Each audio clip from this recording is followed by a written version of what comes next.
Hi, and welcome to today's Dive Into Reiki podcast. Today is a little bit of a special episode. It's a little bit bittersweet. There is a lot going on in my personal life, so I will be taking a break during the summer for the podcast, perhaps a little longer, but there's still 66 episodes to listen. So it's lovely to have this last episode before my break with my mentor and dear friends, Frans Stiene. Hey, Natalie, good to be here in New York. Thank you, Frans. Nice to host you in New York, literally on the podcast and in my apartment. Yes. Perfect. So I just sat for I cannot remember, 9th or 10th time, the Shimpindan, which is the Reiki level 3 for those of you who are in other lineages.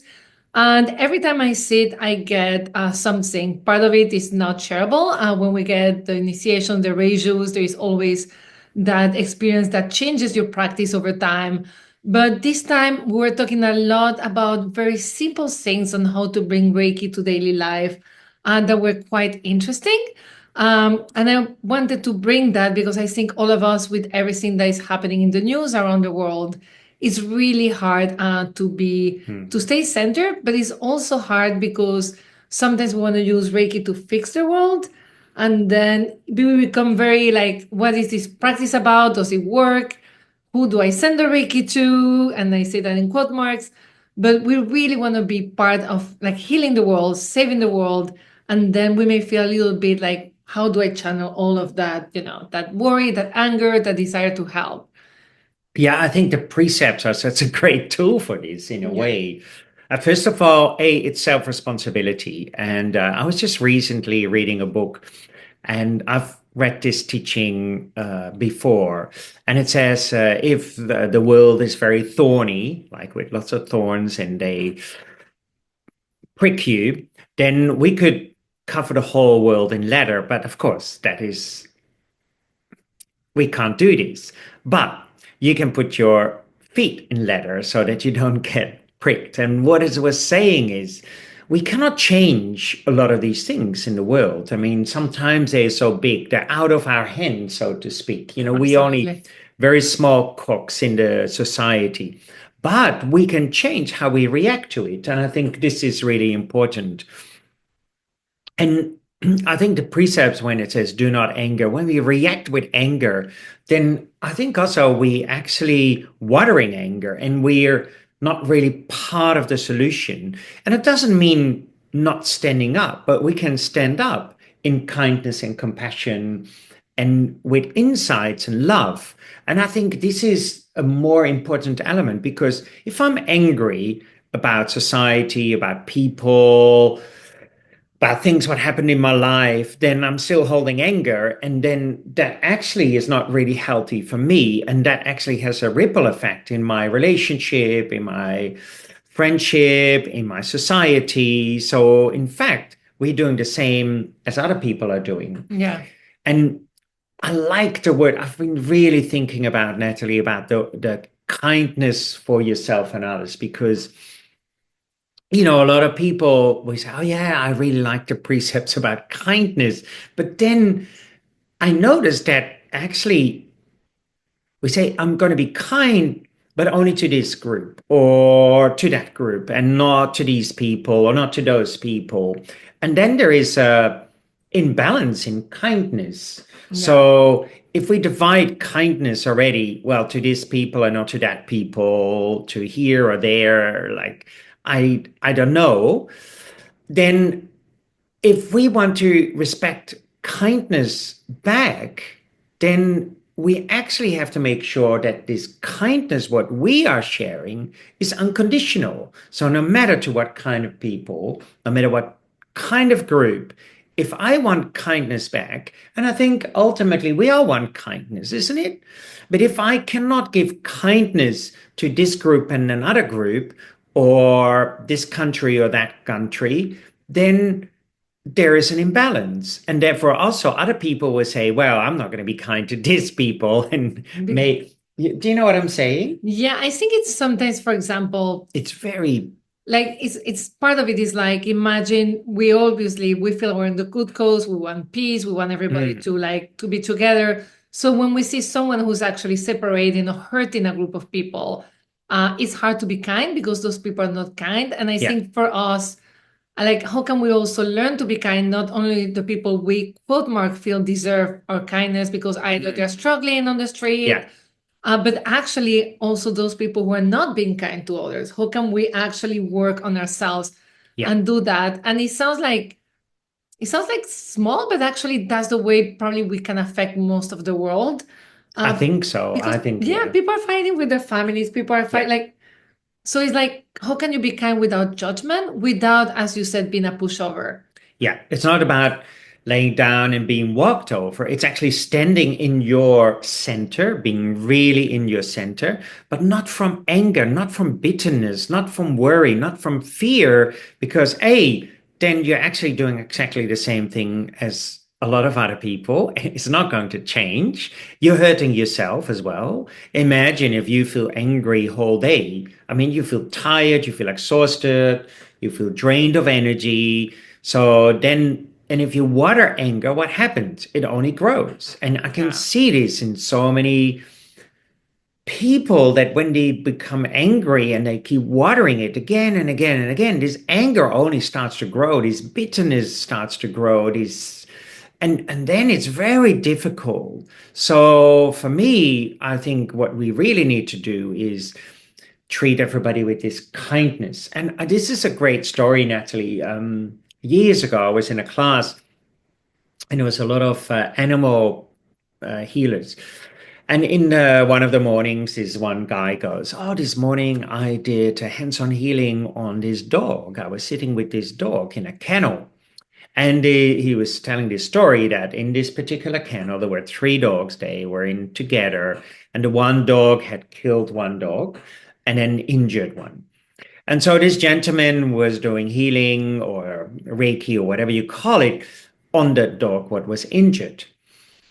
And so afterwards, after he's telling this story, I said, "Actually, did you do healing for the dog what killed the other one and injured the other dog?" And he said, "No, that's a bad dog."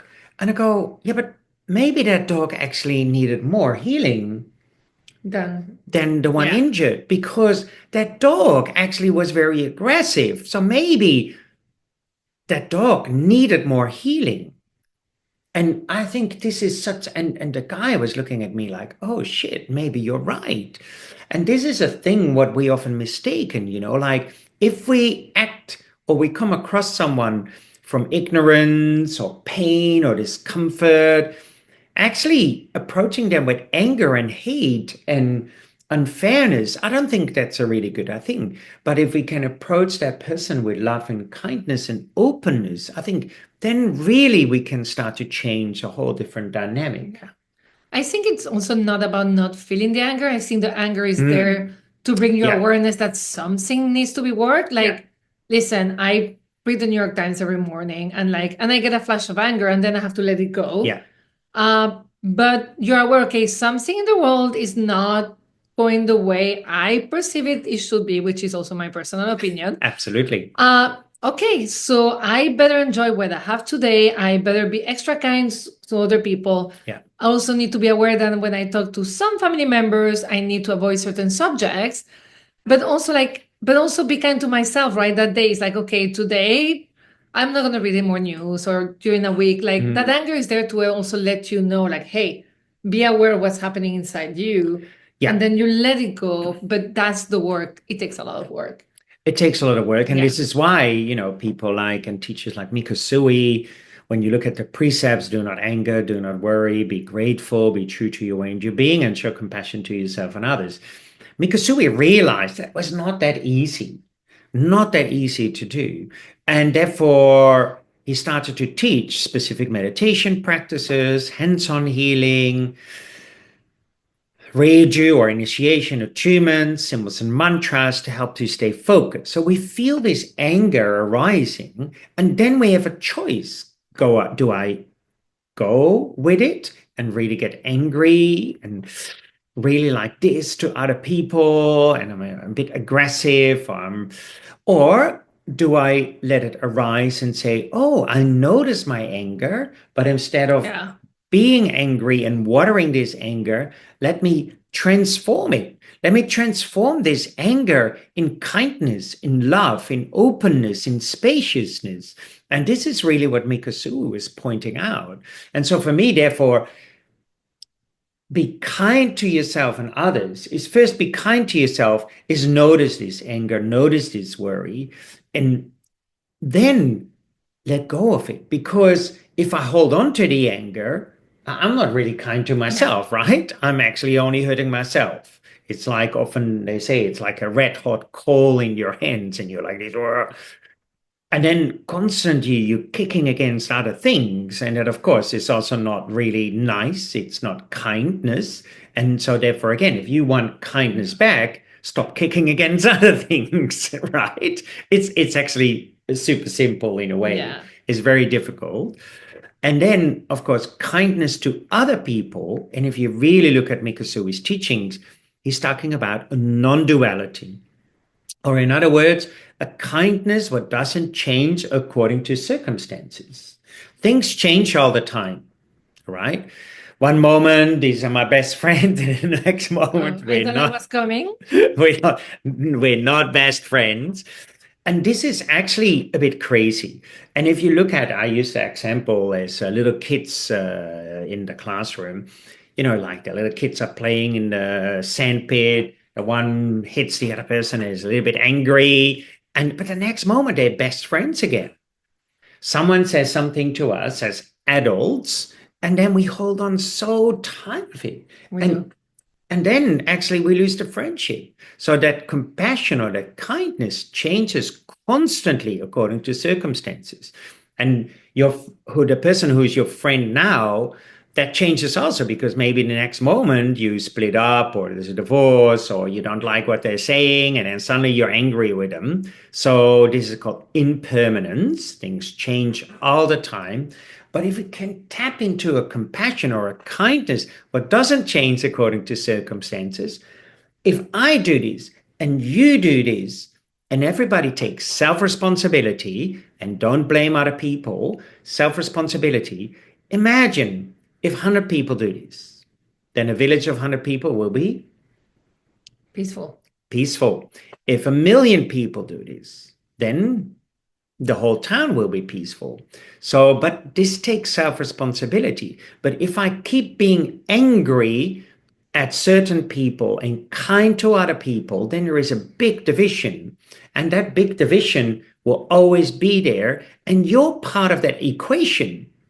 Yeah. So if I want kindness, if I want other people to be kind to me, I need to be kind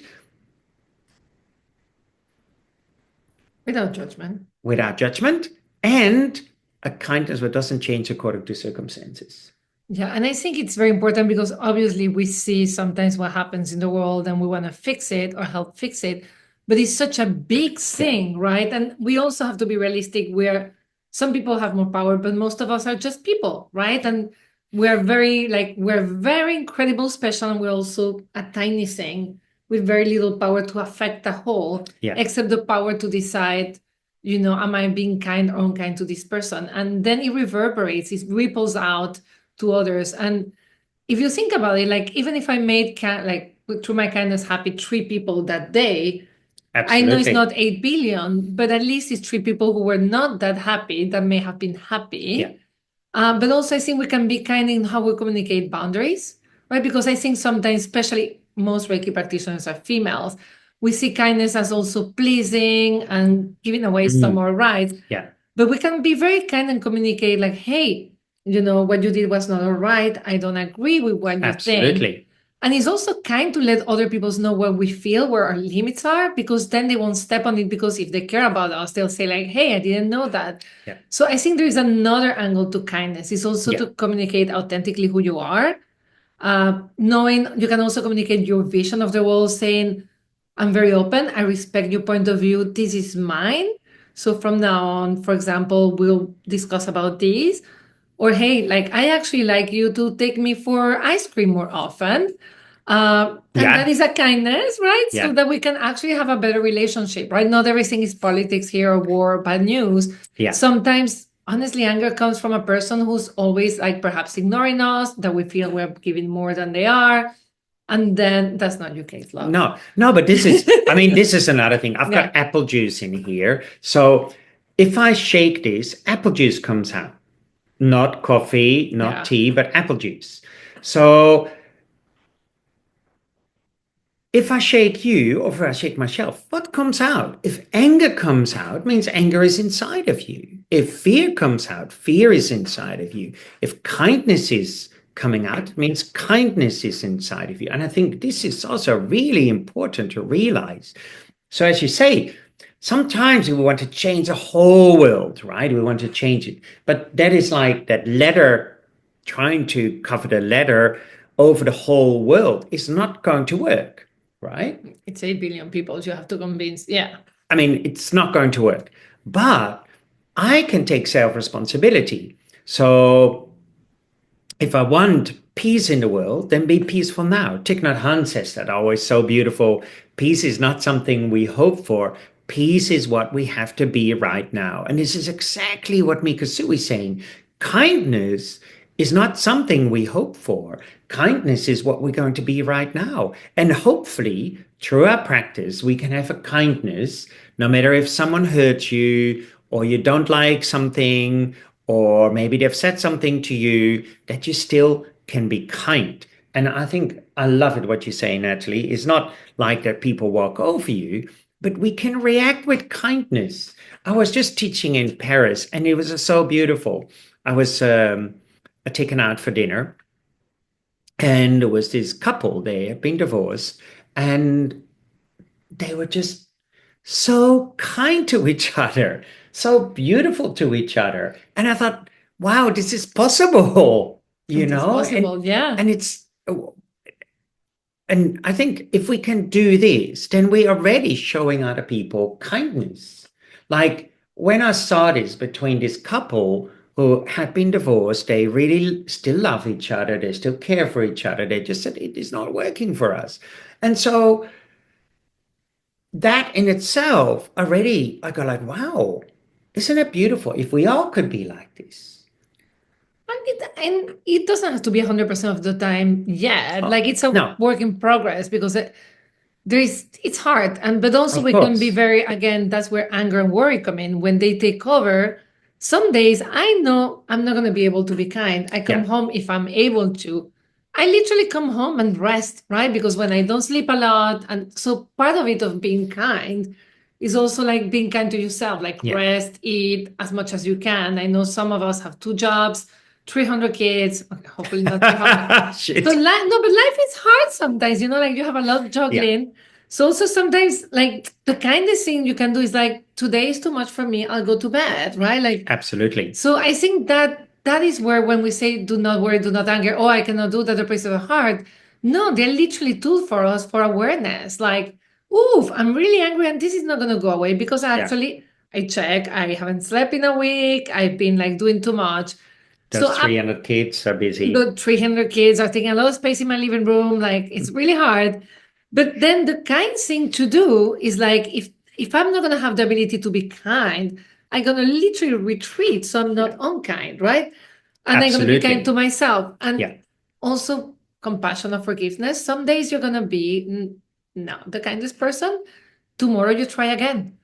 It's like it's a relentless, like we can always practice that muscle. It's kindness is like a muscle too. The more you do Absolutely. I mean, it's the same.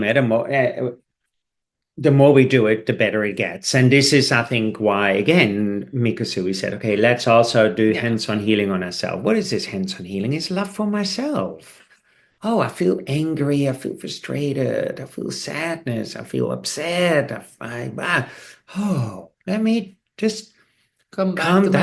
Come back to, actually come back to the body. And the body is right here in the present moment. Yeah. And so when we touch the body, and we do hands-on healing on a very conscious level, not la-di-da-di-da-di-da, but actually really conscious, then we're coming back to the body. We're coming back into the present moment. And then already that softens. We say, oh, it's okay.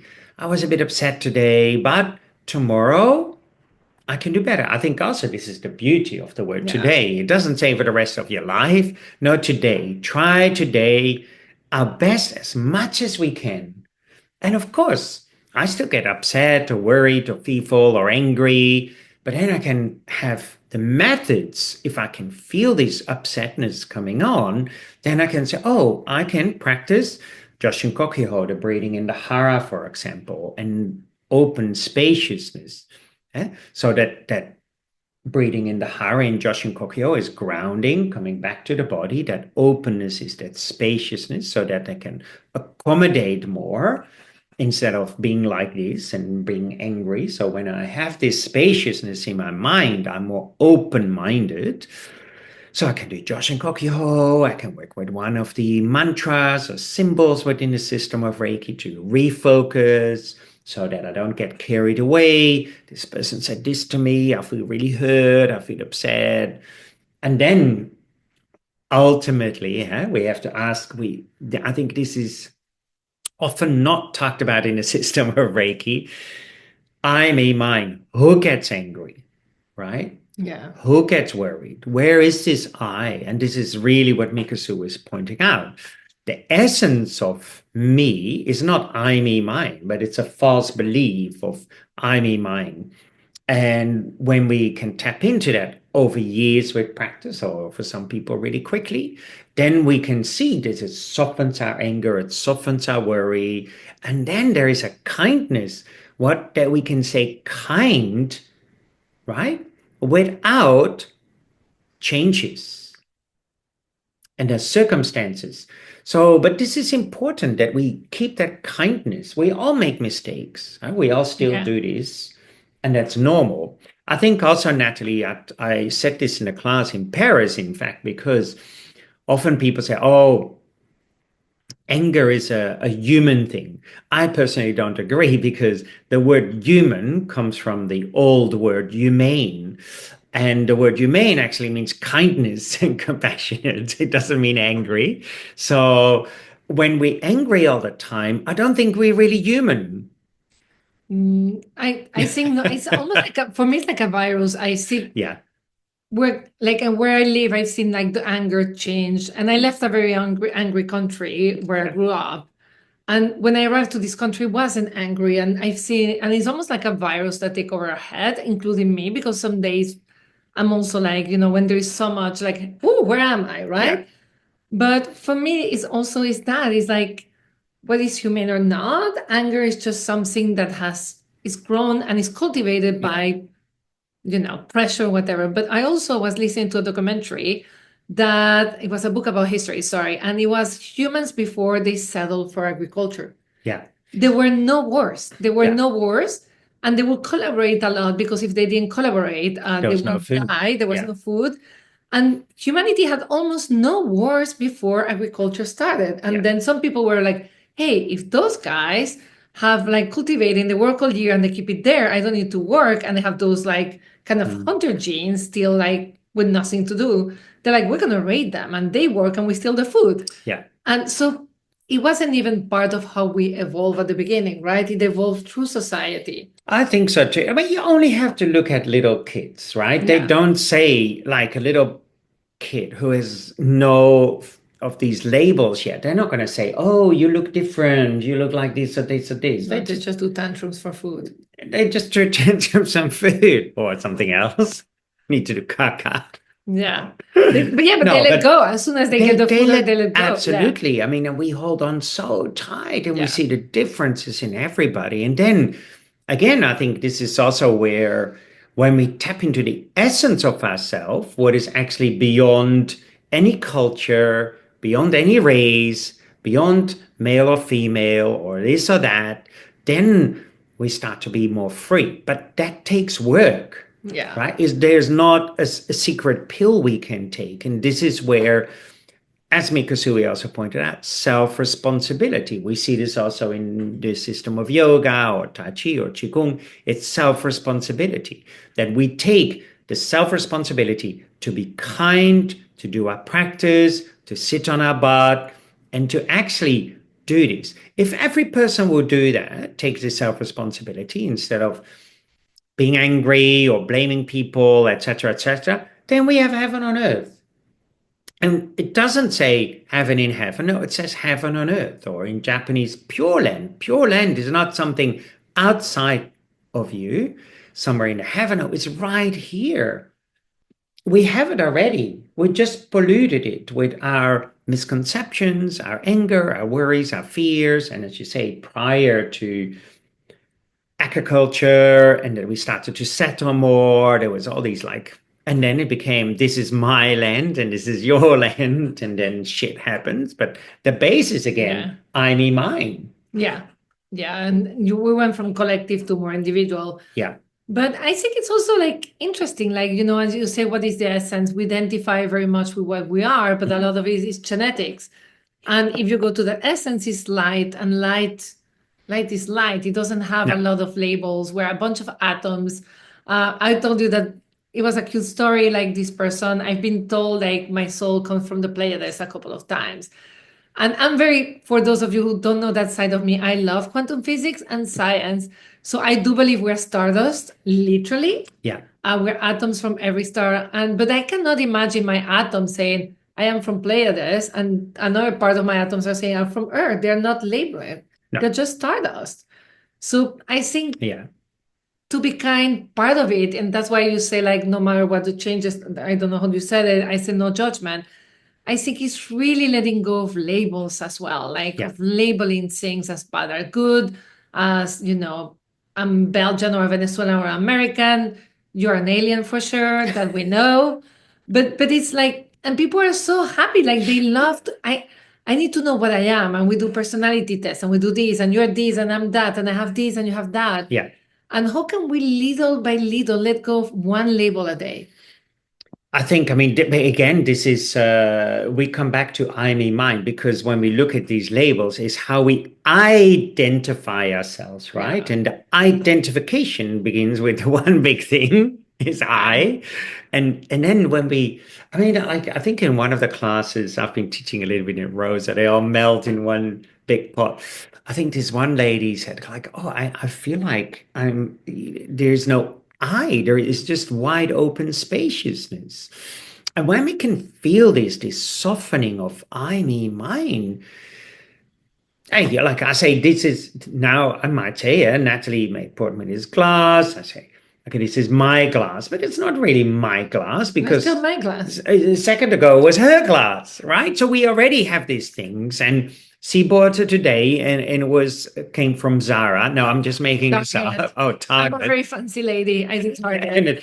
Then it was from Target. So, but these are all just, and then again, in fact, it's all made of different particles, right? Which may be from the Pleiades too. Absolutely. So I may be very close to that glass. Yeah. But for me, it's so beautiful. We're all stardust, and it sounds woo-woo, but we literally, or our essence is light, we're made of stardust. When we think about that person that you, and that doesn't mean we're going to be best friends, but that person that you perhaps diminish or like have issues with, or perhaps think is doing something that you may not agree with, or they're actually being really, really cruel and evil. Like there's some people, they have different brains and stuff and circumstances.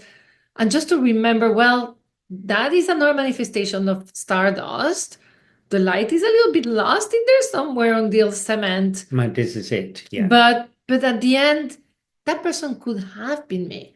Yeah. Sometimes I think, like, if I was born in the family of that person and I had the circumstances, actually I could have been that. Like, this is something what we also have to really look at, that the layers we cover over this light, this is already from our education, where we grew up, etc., etc., etc. But that light is still there. Yeah. And if we can see this light, and maybe the person who is really doing these terrible things, maybe they're suffering. I think actually inside they're suffering a lot. And if we could actually lessen that suffering, to be kind to them, I think it's very different. And there's this great teacher, Gachen Rinpoche, and he had been in prison for 20 years. He's still alive. in his late 80s now, maybe 90s. And if you see a picture of him, like he is just the light. For me, the light what comes from this teacher is just mind blowing. And you know, he was asked what was the hardest thing. He said losing compassion for the prison guards. Yeah. He was not saying being in the prison or being tortured. No, losing compassion. And he said actually being in the prison was the best training ground. Else I could not have had this compassion. And I think, holy moly, this is unbelievable. Yeah. But that takes training, you know, it's not so easy. It's easier said than done. So don't get me wrong. But this is why in all of these practices, we have to sit on the butt and do the practice and not just go blah, blah, blah, blah, blah about kindness, because then we're just a parrot repeating the precepts, but actually embody kindness. I think this is also so important. So my teacher in Japan, he says, Frans, you talk about the precepts. Do not anger, do not worry. Let's see if I can make you angry. Let's see if I can make you worry. And this is, I mean, the first time I went there, I was like, okay, Frans, he's not your dad. He's not your dad. Calm down, relax. Yes. But that actually shows what is inside of me. And if I have the knowledge what is inside of me, if I don't notice, I'm constantly angry, constantly worried, constantly bitter, constantly kicking against things, then I don't know what to do with it. So first of all, we need to sit down, have the light. Oh, here we have the crashing Nathalie's apartment, and she gets angry with me. I already scraped the floor, destroyed the bed, hanging the chandeliers. And I let it go. You let it go. It was really good. When the chandelier came down with me hanging on it, she also let go. It's okay. But yeah, when we tap into this luminosity, this is through practice, right? It's not just repeating the precepts 3 times a day and then hopefully we get it. No, it's an embodiment with your whole body. I often say in class, it's not an enheadment, it's an embodiment. With every single cell, we feel this light of love and compassion and kindness. Then slowly we see that it softens our anger, it softens our worry, it softens our sadness, it softens our tension. We're so tight, we're so tense. Yeah, it's funny. So people have like gratitude practices, right? I have a little bit different. What I'm doing lately is also beyond my practice and trying to be kind and also doing very tools like Joshingo Kyoho that keeps me centered. But at night, I sometimes review like, what did I do today that I liked, that I felt I managed things with kindness. And for example, I used to go to the subway with my dog in the back and would place the dog and everything was fine. Now I ask people, do you mind if the dog's next to you? Like nobody ever minded, but people smile and then they connect with the dog and it's changed, right? So every time I go over my days, like what did I manage with kindness that I have done for the first time?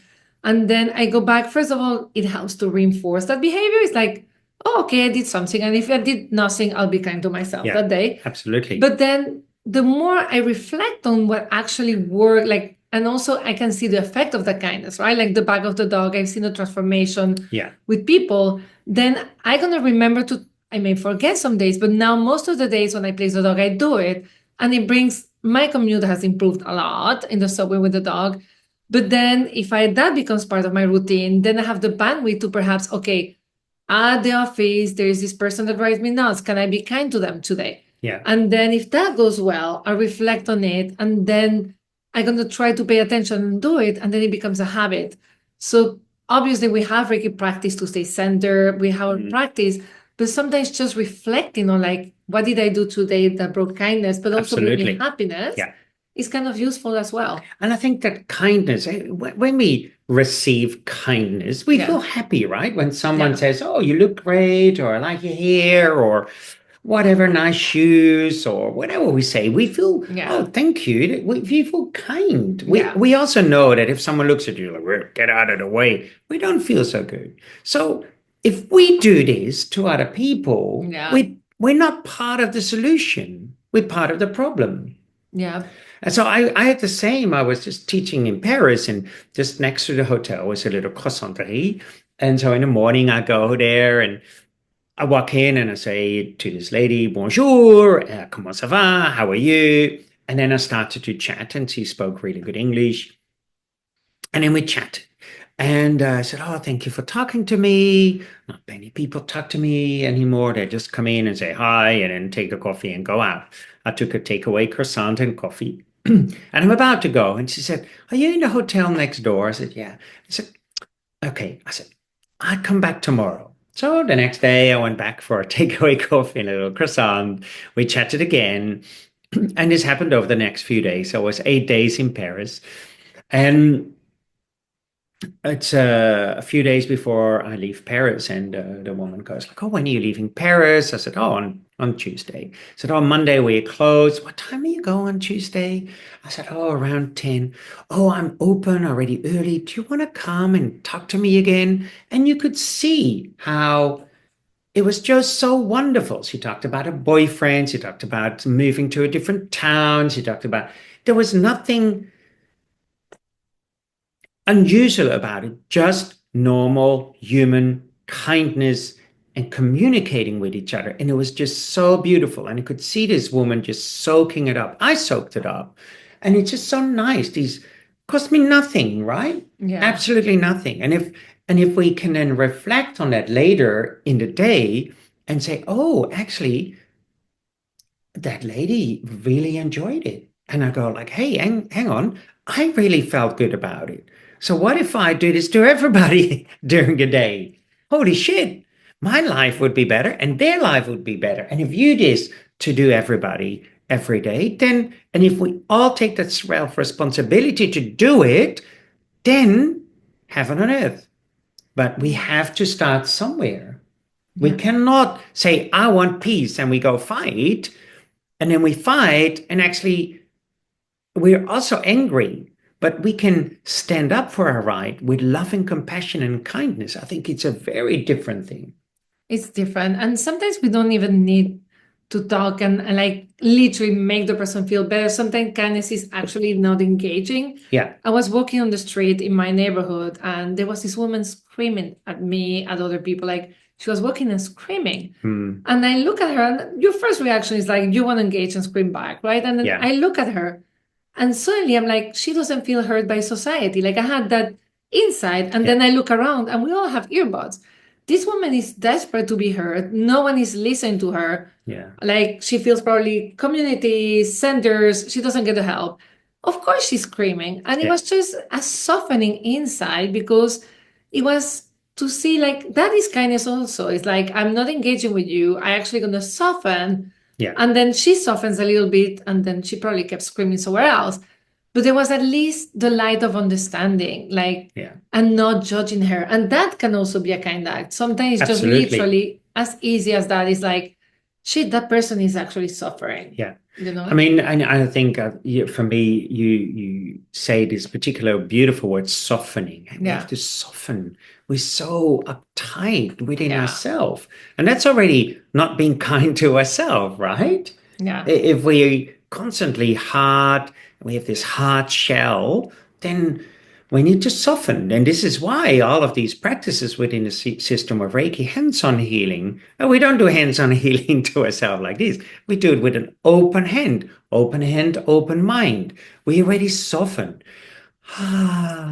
But we have to do it in the right way. If I do hands-on healing like this and go to sleep. Some days I need that. I also need that. Then that softening might not be happening. But if we do it consciously, really focus, being in the now, in the present moment, then we train our mind to soften. We soften. And I think this is so important. I think ultimately, I think in society, we all could soften up a bit, maybe a lot. But it sounds counterintuitive, but it is. When things get really hard, softening is probably more helpful. You know, when they do like dentist stuff, you go tense, then it hurts more. Like it's literally, and so in martial arts too, like to actually have more power when you cut, you're supposed to soften your upper body. Yeah. And then you cut really sharp. I think this is with anything in life, right? And this is again why We have the practice of Joshin Kokyo. We're breathing in the hara. We grounding ourselves, and then we feel this openness. That openness is that softening. So we actually quite focus on the hara, and yet at the same time there is this softening taking place, like in martial arts, and that actually is quite powerful. Yeah, it's like water. Yeah, it's like water. But yeah, it's so this is our conversation today. It's no, but I think it's so important, because I was listening to this wonderful interview. It was only like maybe 7 minutes or something about kindness, and I really liked it. And I've been thinking about it since. And I go like, yeah, we all could just be a bit more kind to each other, and a kindness what doesn't change according to circumstances. And then we carry that bitterness, we carry this anger, we carry this worry. And I think this is another thing. We think it's super light, like this glass might be super light. But if I carry that for the whole day, holy shit. No wonder so many people, I think, are sick or depressed or like this, because we carry so much of the past. Drop it, let it go. And then when we can let it go, we soften. Yeah, but also that's where the hara, and for those of you who are Western, we're talking really about the navel, like that center where you can anchor in your body. Like also sometimes you're so surrounded by upset and anger that you take it on without even noticing. So that's why you have to stay very center. And this is not about picking bad vibes, but it's like we're literally like interacting all the time. Yeah. So like you need to really do those exercises to stay centered in your body, anchored, so that you don't. It's almost like if not, you're like this cork on the water going with the waves of like everybody being angry. So you really have to anchor yourself as well. I think that's another thing, when lots of people around us are upset, or we see the news, we look on our telephone, there's all this blah, blah, blah, blah going on. And then if we're not centered, it's very easy to be taken with this, and then let's be angry about this, and if you're not centered, you go like, yes, let's be angry about this, and then those conversations feel very tasty sometimes, right? Like we have them, like I can't believe this. Like believe me, they're like really they're enjoyable, but in the long term, they're not great. In the long term, they're not healthy. Yeah, no, absolutely, that is not a healthy way for your own mind, for your own body, for your own energy. When we talk about the system of Reiki, and I think this is why for today, and Mikao Usui says for today, he didn't say on a massage table or on a meditation pillow, but for today, in all our action, can we be a little bit more kindness and compassionate to ourselves and others? Can we soften today a little bit that anger and that worry? And I think if we do this, already we have an effect in a local neighborhood, and I think we were talking about this today, Nathalie, that we cannot suddenly say, let's have peace in the world now, in the whole world. It's not going to happen. It's too big. It's too grand. It's too overwhelming. And then when it doesn't happen, we blame ourselves. But we can try as much as possible for myself, be kind to our neighbors, to our family, to our friends, to people we don't know, people who maybe in the neighborhood make a lot of noise. We can also be kind to them.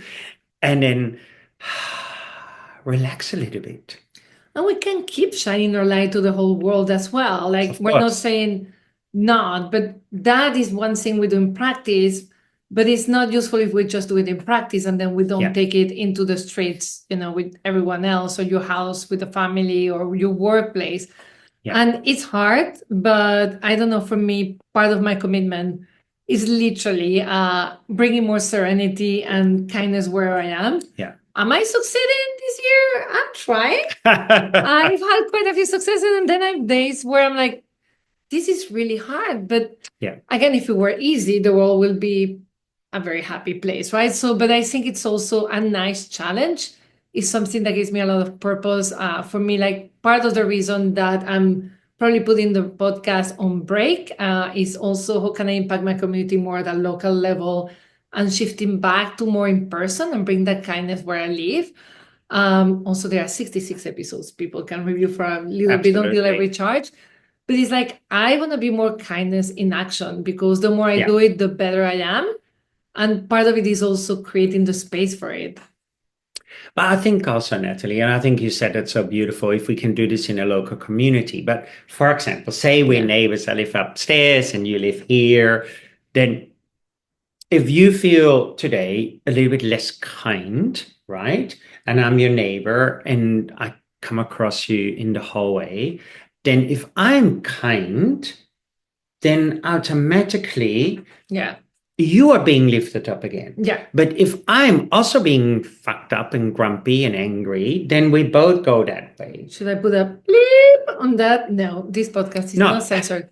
No, but do you know what I'm saying? Yeah, So absolutely. therefore, if I not feel so well and I feel a bit angry and upset, then if someone steps into the elevator who is, good morning, Frans, how are you today? I might say, oh, I feel really upset and angry. Then there is a possibility if that other person is less angry, less worried, I'm pulled out of it again. Yeah. Right? Absolutely. And so therefore, that effect, I think, is so important that we often don't realize that the individual kindness has an effect on so many different things you come in contact with today. Yeah. Absolutely. And I think that's already practicing the system of Reiki. It's not just about hands-on healing. There's nothing about hands-on healing in the Reiki precepts. It's all about ultimately being kind. Hands-on healing is your tool, so you can be in the state of mind and your body can be balanced, and so that you can actually bring this light and this kindness into the world. But I think if our practice only benefits ourselves, and I think sometimes we're so much like, I want to, and I'm going to say, quote mark, heal myself. I want to be a better person. We're so into the process, self-absorbed in the process of healing, which is a beautiful intention. Yeah. But if we're focused on the me and me becoming a better person, I think the precepts are the way to like, okay, I have my spiritual practice, but during the day, like I can bring it to other people in a very simple way. We cannot be touching everyone. No. But we can bring the precepts everywhere. And that also, when we're kind to others, we get a little bit out of like, okay, this is the process of self-improvement that also we're very pressured on having. I have to be a perfect person. We don't have to be perfect. We just have to sometimes be kind as much as we can. I think also when we're kind to other people, I think, the Dalai Lama often says is like, oh, if you feel depressed and sad or you suffer a lot, go and help other people. Yeah. And the reason is that because when I start to help other people, I think a little bit less about I, me, mine. Yeah. And so already my suffering is softening. So therefore, I think it's a really great tool when we can, as you say, we can take it with us into our daily life, into today, and just say good morning or whatever, how we do it. It doesn't matter. But that there is this softening, this light, this luminosity, this love, this openness, I think is so important. And what you're saying, you don't need money to do it. No. You don't even need time because you do it on your commute or everywhere you are. Yeah. And that's the beauty of it. You don't need special training. You just need to stay centered. Yeah. In my case, lots of Joshin. But it's that's the beauty of it. It really, it's hard, but it's free. It's free. It's actually, it's in every action we do today. And therefore, as you say, we don't need a specific time. You cannot say, oh, sorry, I didn't have time to do my kindness today. That would be a little, it's like saying, oh, sorry, I didn't have time to breathe today. I was too busy. This is a little bit crazy, right? Yeah. Because it is there right here in this moment in time. Yeah. It's just very easy. I have a funny story about being kind that is very strange. So in the corner, Frans knows this. I live in a street and there is like a little bodega on the corner where like a bunch of people, they unite to probably drink a few beers and alcohol. But one day I was going there and this guy on this wheelchair, he's completely out of his mind, like probably already had drunk like 2 whiskeys. But obviously he's handicapped, but he lost his little vodka bottle on the floor, right? And I good. I'm walking, and I see the guy with his wheelchair is automatic trying to catch the bottle. The bottle escaped. And I'm suddenly trapped. I'm like, what is the kind thing to do? This man is already like, Yeah. what do I give him the bottle? And at the end, don't ask me why, I literally went down, gave him the vodka, the bottle. And that man was so grateful in a weird, he had so much light of his eye of gratitude. And I hope I didn't kill the poor man with the vodka and his liver. But then now when I see him around, we say good morning, goodbye. He's still alive, so I didn't kill him. But like he felt seen, he felt cared for. Did I give him something that probably was not great for him? But anyway, he would have got another bottle. It was a tiny one. And you will not, it's just sometimes we don't even notice people, they are not feeling cared for, they're not feeling seen. And a simple act of seeing them actually changes their day, or can change a lot more than just their day, and you're thinking, well, that's a weird thing to describe, but I think I discover of the power, like even the people we don't imagine need to be seen actually need to be seen. But this is it, Nathalie. While you're saying this, like, I would love people to be kind to me. Yeah. Right? But then I also need to make sure I'm kind to them. Yeah. Right? It needs to be, so you want people to be kind to you. So automatically you say, oh, hey, let me pick this up. I'm kind to that person. Yeah. And then automatically we're planting kindness. Yeah. But if I want people to be kind to me, and at the same time, I'm constantly upset about things in the world, constantly angry about things in the world, and constantly kicking up things, then it's very difficult. Yeah. Very difficult. Right? Because I'm like this. And that's, for those people listening, is like a fist. And nothing can come in. No, in a closed fist, no. No. No. So therefore, open your hand, open your mind, open your heart, open your being. We all feel hurt. You've been hurt in the past, I've been hurt in the past, but we can treat it with kindness instead of with anger. And if I treat it with kindness instead of anger, I do myself a service. I'm kind to myself because I'm not holding on to the anger. And automatically, I'm doing a service to the community. Yeah. Right? Yeah, absolutely. And this is the last episode before the break of the podcast. Frans, I am so grateful. I will try to be kind to you tonight. He's still staying for a couple of days with me. We had after that wonderful Shimpinden where everybody was actually extremely kind and lovely. And it was super beautiful. it was a very beautiful experience. I'm grateful for this interview. It's a subject that I'm very interested because I myself is like, how do I approach everything we're going? Yeah. Or we're going through as a world, because I'm not going to soften it. It's like, it's a hard time. And also we get a lot of news before we were probably more isolated, before social media and everything. So I think this, for me, it's a very important conversation. And I do believe in the power of kindness. So I really appreciate you taking the time to talk about it. We actually had an idea of a show together once. Do you remember that? Oh, yeah, two of a kind. Yeah, we were going to call it Two of a Kind. It was not about the system of Reiki, but just about our daily life. So two of a kind because we're quite alike. Yes, we are. And I'm cuter. That's true. How can you glasses though? though? Even after protection from people. Two of a kind. And it was going to be because we're two of a kind, but also it was going to be about kindness. Yes. We never started it. Maybe one day when we're retired. We'll do it, or we'll do it whenever we feel one like day. it. But yeah, we both really believe in the power of kindness. So it was a joy to actually be able to talk about this. Yeah. Thank you so much. Thank you so much. And for all of you listening, I'm going to include obviously Frans's contacts where you can check his books as well as his classes. He travels the world, so maybe you can catch him in person, but also he has a lot of virtual trainings. So you have all the contact info. Thank you so much.